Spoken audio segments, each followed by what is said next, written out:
My husband loved aviation. I really needed to learn more about aviation because we did so much together. My name is Shirley Wikner. I'm the president and owner of Aviation Charter.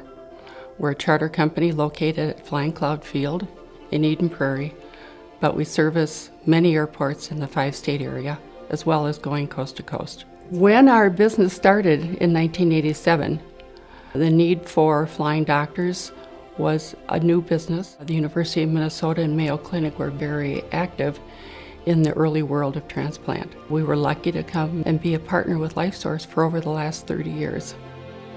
Aviation, by nature, is a challenging business. We weathered the recession when a number of the big airlines went out of business, leaving us with a lot of debt that didn't get repaid.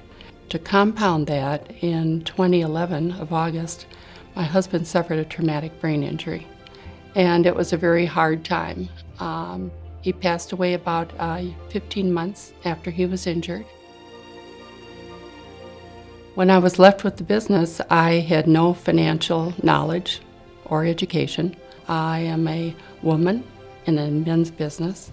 I needed to find out more about how to run a business, how to manage the dollars that come in and the dollars that go out, needed to figure out how to handle cash flow and how to grow.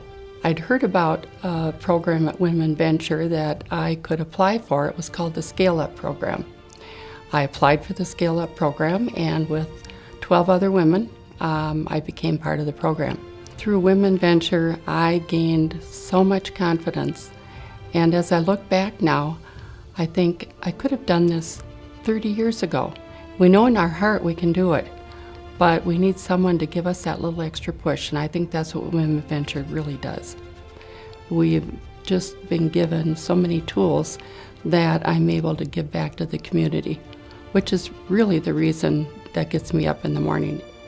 Last year we flew 730 flights under the LifeSource guidelines for organ procurement.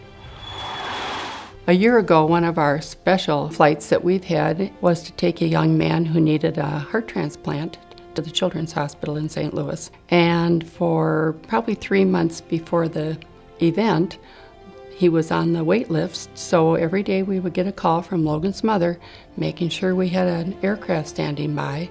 So finally one day they got the call, and Logan was at the airport with his mom and his dad and his twin brother. Pilots made him comfortable, and they developed a relationship. So our flight crew, which isn't part of their job, has followed Logan's progress, and a year later now, Logan's wish is to come back to the airport, see the pilots again, and go back and see the plane that he went to St. Louis in.